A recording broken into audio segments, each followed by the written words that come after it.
Hey friends, Dolph here, welcoming you to a very special episode of the Successful Nonprofits Podcast. Over the past 3 months, we have asked each of our esteemed guests one important question. What was your most impactful failure and why? You might ask me, why did we pose this question to our guests? And the reason is that failure plays a crucial role in our growth and development, both as individuals and also as organizations.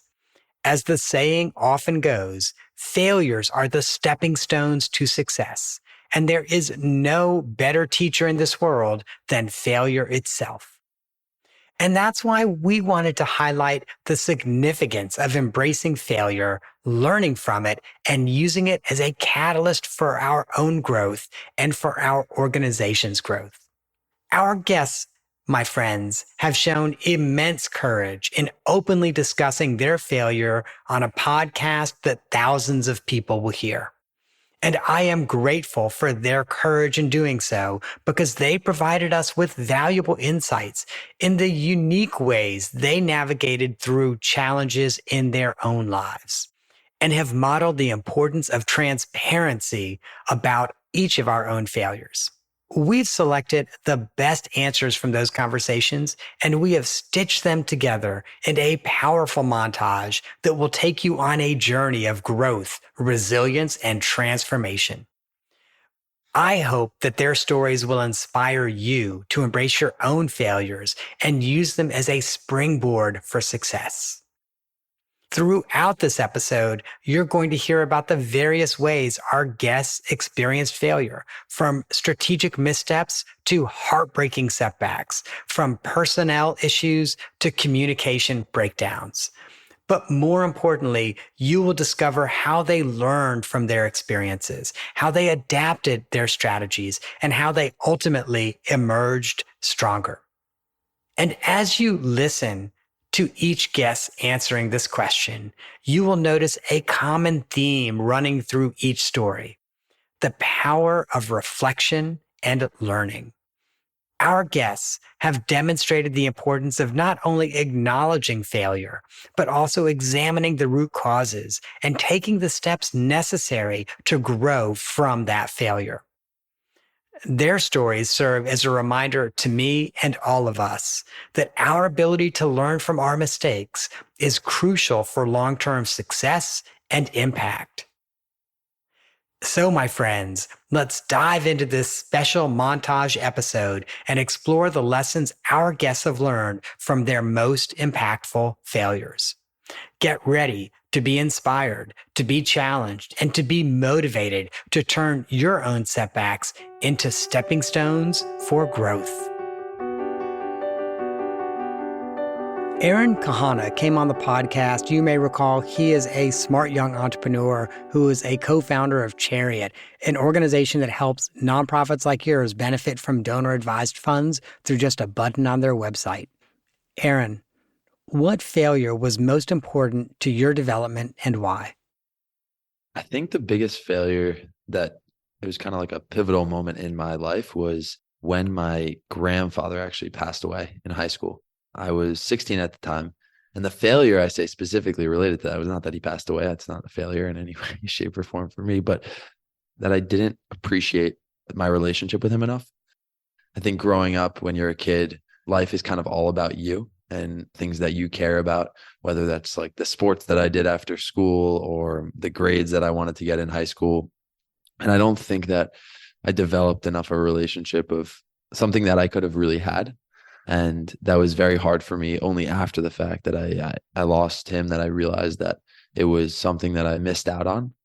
And the way it changed me, not only obviously do I now like call my grandmothers every week and I talk to them every Friday. I think beyond that also, it just changed the way I look at life. Life is very temporal and short. And if you're so myopic and focused on the daily tasks or things that are like really important to you or seem very important to you, you could kind of lose picture of what else is going on in your life and the other people that really make life worth living. And I think that changed my perspective on work and also changed my perspective on like just self priorities. And I think changed my life. I hope that people who are listening to this podcast just take a second to think about the people in their life that are really important to them.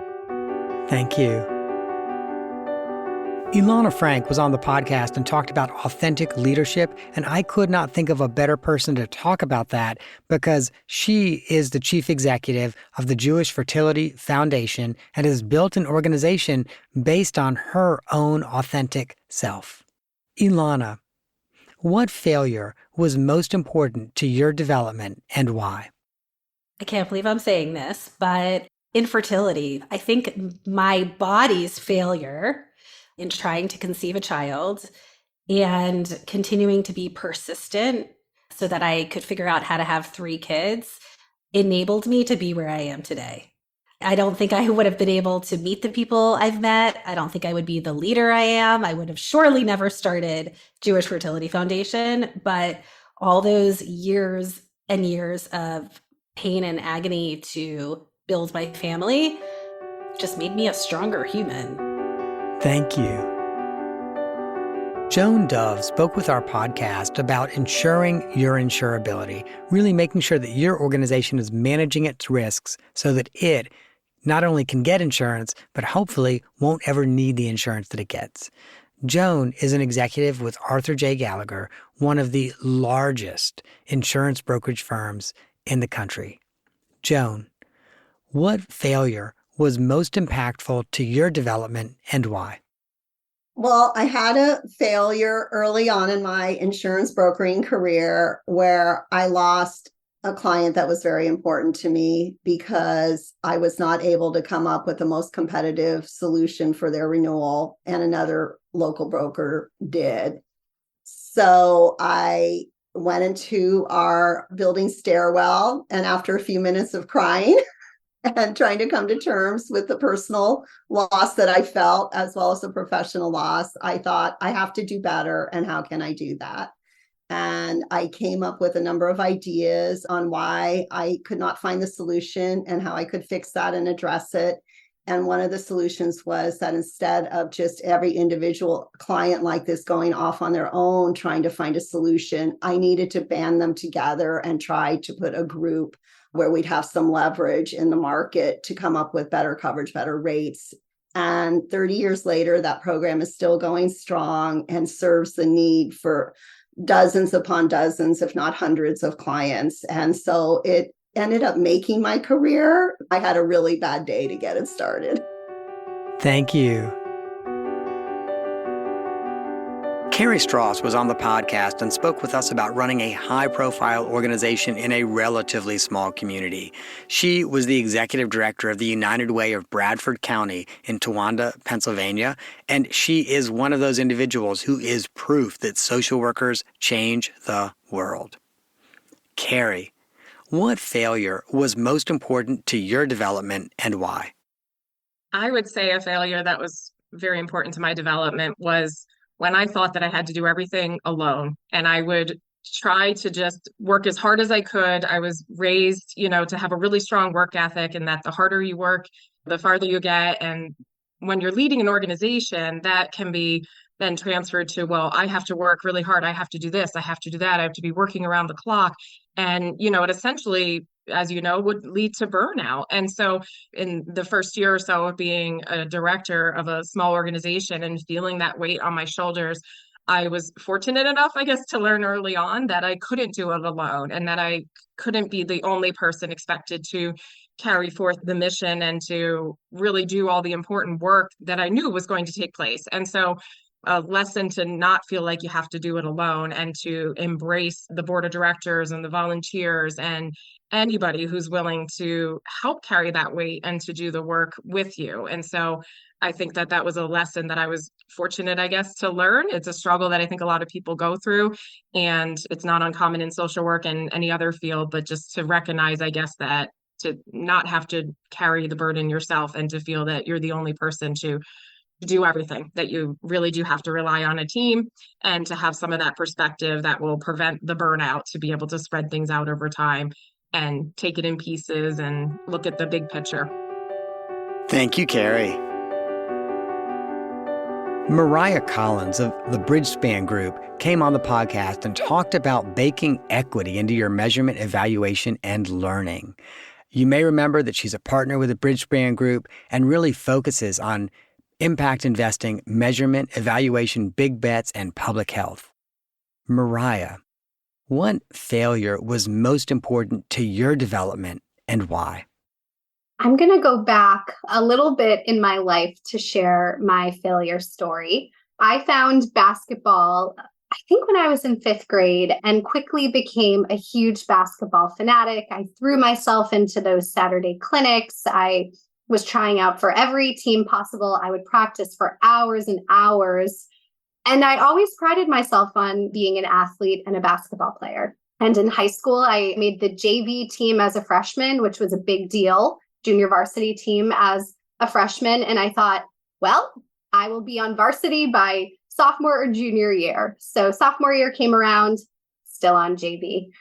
Junior year was the big year. And I spent all fall training and ended up not making the varsity basketball team, which was a huge shock for me at that point in my life and really felt like it was calling into question my abilities, my identity. And I felt honestly just like a big failure. And I had a choice to make. I had a choice to be a junior on a JV basketball team or to quit and to find something else. And it was one of those decisions that, again, has, I think, truly informed how I've approached my life every day after. And I chose to stay on the JV team as a junior and do what I loved. And sort of taking that humble approach to failure was something that was not easy to do. You know, there were not very many juniors on the JV basketball team, and it was clearly an indicator of not being good enough to be on the varsity team. And yet I did it, and I had a fantastic season, and I did what I loved for a couple more months. And from that, I learned a few things. One, I learned that your identity can change over time. Who you are, the things that you love to do, the way that you are a part of the world can evolve and change over time. And that has been formative to me in a number of ways. You know, as I've become a parent, for example, the person that I am at work has changed, and that's okay. And I'm actually better as a result of it. So that's one lesson. Two is, for me, just really the power in community. I love team sports because you're a part of a community. You're a part of a group of people that are all working towards the same goal. And I found that community is truly what I want to optimize for. I'd rather be a part of a community than be alone. And again, that's been a part of who I am, is really trying to build and find communities wherever I go. And then third is that you're not always going to be the best at everything. And, you know, I think when you're young and 15 and you're successful in certain ways, that's a tough pill to swallow. And I think it's just a constant reminder of you don't actually have to be the best at everything to have an impact and do what you love doing. And I've, again, just continued to say, you know, I may not be the best at, for example, Excel modeling when I started at Bridgespan, but I got good enough to do a good job at it. So how do you find the things that you are really good at in Excel, but also the things that you may not be as good at, and just keep doing them? That is inspirational. Thank you, Mariah. Social worker extraordinaire Marie Gress, who is also the founder of Cover, joined us a little bit ago to talk about supervision practices that will strengthen your organization and your organization's communication. Marie, what failure was most important to your development and why? So when I was in my master's internship, I was working for an agency. I had a social work supervisor who was on the board, and then I had a task supervisor who oversaw the day-to-day and gave me assignments and things like that. One of the things that I had a lot of interest in was grant writing. And so my supervisor, my social work supervisor, gave me a project to work on. And I got into the final stages. I'm ready to submit. I just needed my task supervisor to provide the budget for this. So I asked her for the budget. And she was like, wait, what? What are you working on? What are you writing? What is this for?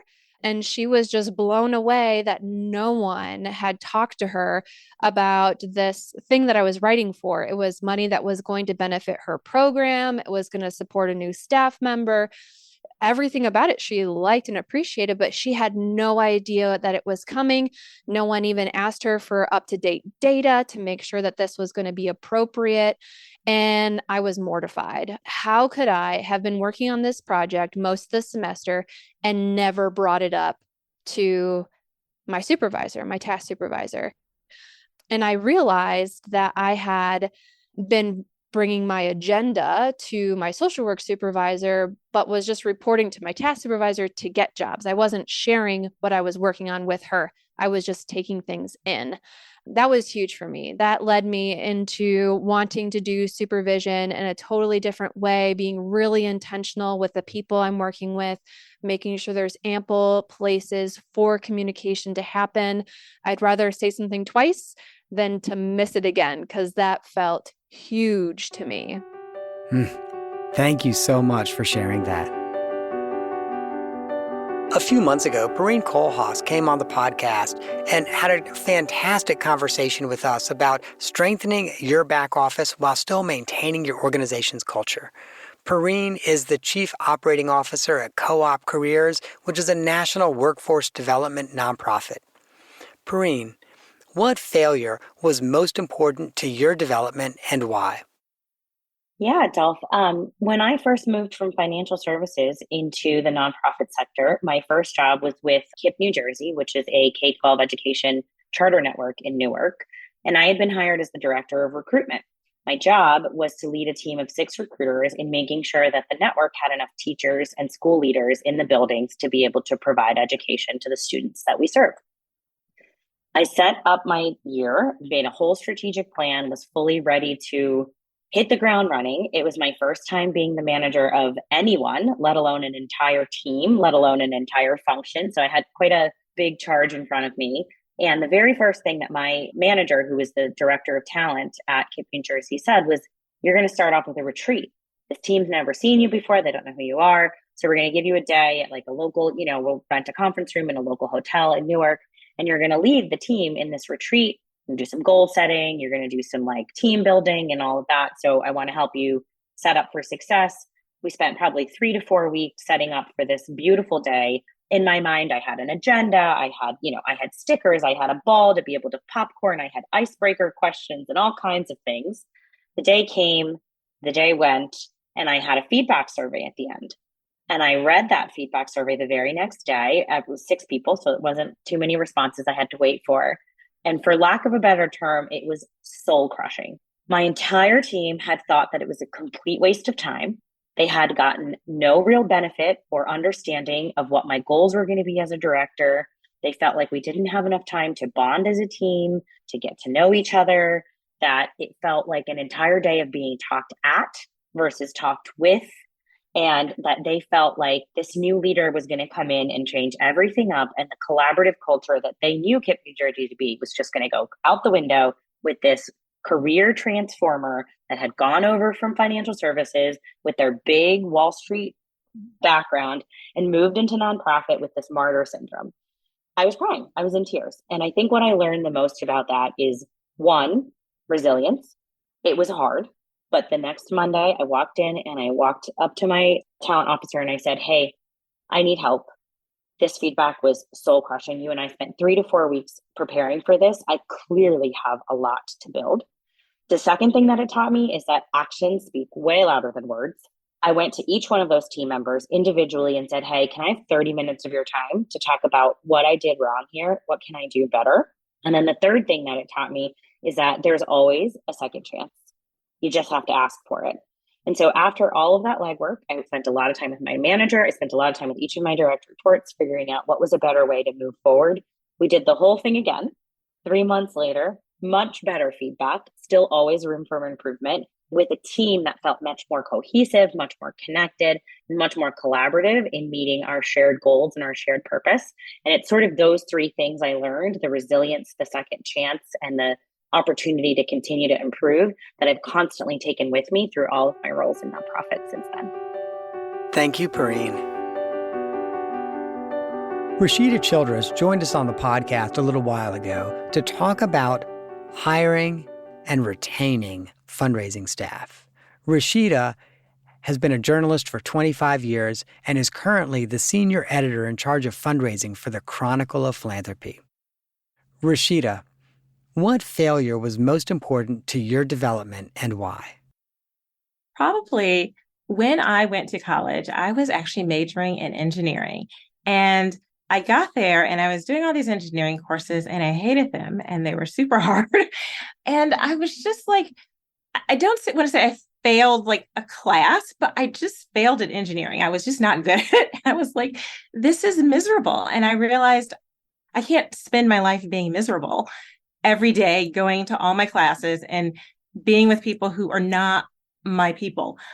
They're not my group. Everyone says, find your tribe. These were not my tribe. And I was like, this is not my tribe. And so I decided to think about what I really wanted to do. And I switched majors and I found my tribe in the journalists and people who were curious and wanted to write and meet people.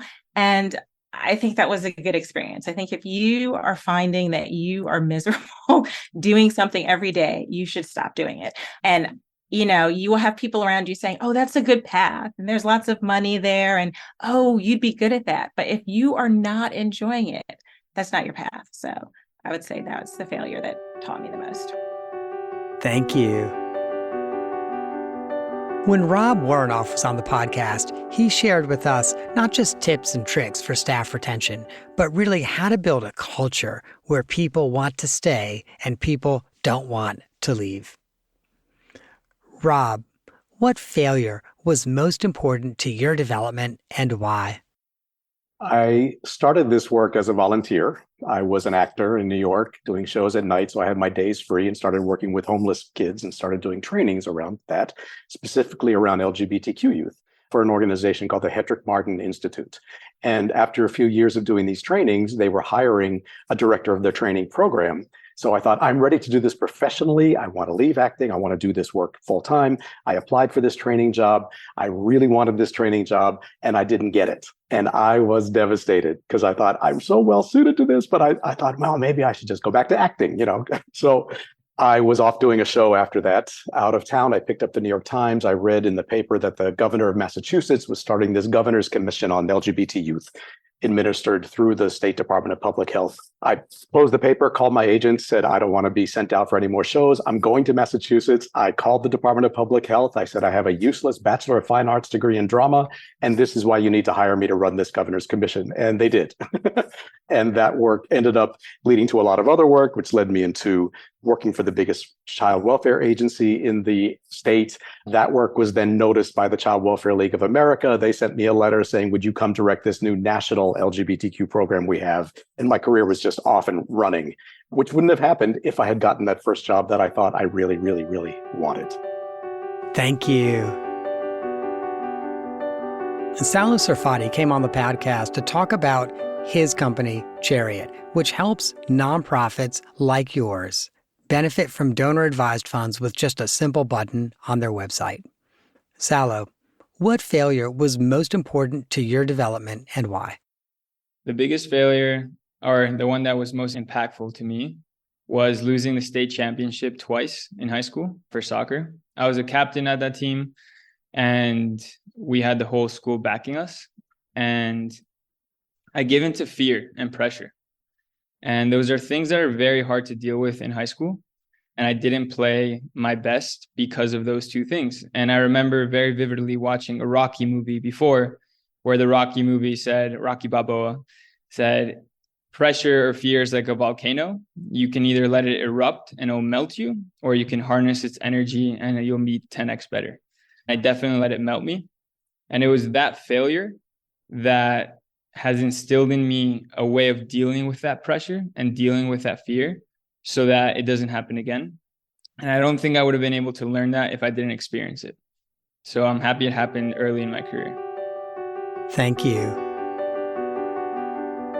Whitney Anderson came on the podcast and shared the way that crafting stories can fuel your capital campaign. You may recall that she's the principal consultant for campaign services with Fox Advancement, and Whitney and her firm manage 10 to 12 campaigns each year. Whitney, what failure was most important to your development and why? I remember one of the first capital campaigns that I was working on. We were in the process of writing the case statement, and I was the campaign consultant crafting the strategy, working with volunteers and staff, and then kind of on the side writing this case statement, to be honest. There was a lot going on, and I wasn't prioritizing the case statement in the way that I should in comparison to the other work. And for this particular campaign, a local CEO was one of the co-chairs.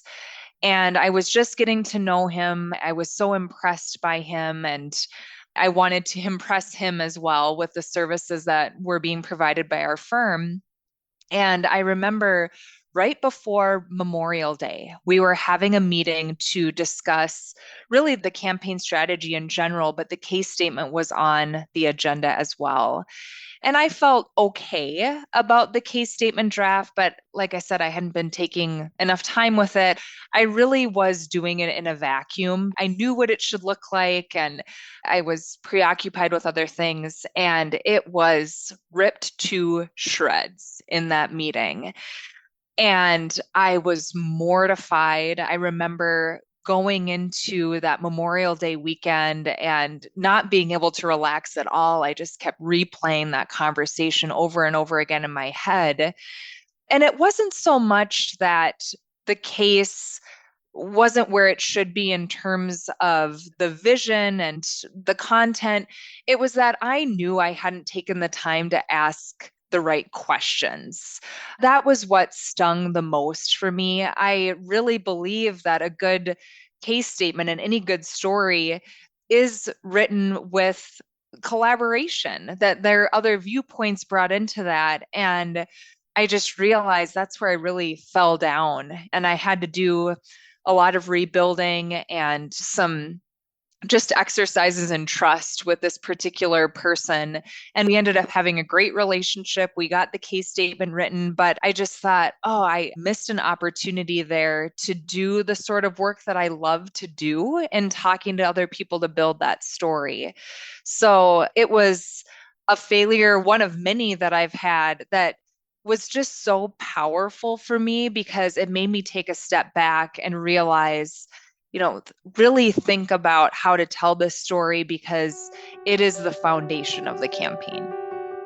Thank you. Wow, what an incredible journey we have been on together today, friends.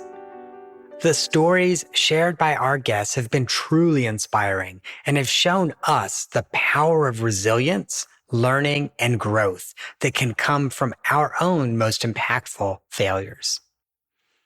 As we wrap up this special montage episode, I wanted to share my own greatest failure with you.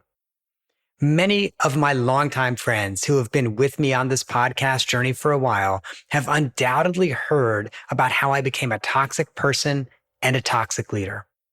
It led to what could only be described as a career meltdown and an 8-month period of self-reflection, personal renewal, and a recommitment to becoming the person I was meant to be.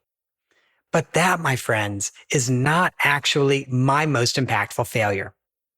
That failure happened nearly 5 years earlier when I was interviewing for the job. I flew across the country for a day of interviews. And oh my gosh, I remember it was a packed day. Literally, I think I arrived in the city at like 8:30, was at the organization by 10, and literally was just in back-to-back interviews with multiple stakeholders, constituencies, etc., from about 10 o'clock in the morning until about 6 o'clock in the evening.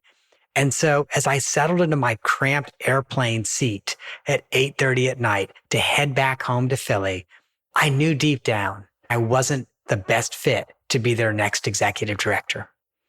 I remember feeling really tired and also feeling really strongly that I wasn't the right person. And so the very next day, I called up their board chair. I thanked her for the opportunity to interview, and I withdrew my candidacy. And my friends, what happened next is 100% on me. I let the board chair and the board convince me that I was the right candidate for the job. I have to admit that being wooed by the board stroked my ego, and my ego helped me believe that I could change myself and the organization to make it work. And I actually think that's the definition of hubris. But within my first 12 months in that job, I realized what a tragic mistake I had made, but was still determined to force my square peg into their round hole for almost 4 more years. Since then, I have been far more careful about the engagements I say yes to, and I trust my gut when it sounds alarm bells. You see, I would rather listen to my internal warnings and say no to an opportunity that maybe has an off chance of maybe being a good fit than to inflict the pain of a bad fit on myself and everyone else in my life. So that, my friends, is my most impactful failure. And I would like to extend an invitation to you. I would love to hear about your own most impactful failure and what you learned from it.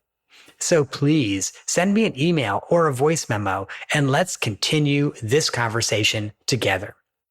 And once you're done sending me that email or voice memo, if you're craving other montage episodes, there are 2 that I think you might really find interesting. One is episode 282, 12 ways you can recruit and retain top talent. And I also think you should check out the montage episode titled 17 Leadership Books to Add to Your Reading List. Thank you, friends, for joining me on this special episode. I hope you found it as inspiring and enlightening as I did. And please, as I always ask you, share this episode with someone you think could benefit from these stories. And don't forget to subscribe, rate, and review the Successful Nonprofits Podcast. Your support helps us continue to bring you these authentic and powerful conversations. And as I say at the end of every episode, I hope you have gained some insight to help you and your nonprofit thrive.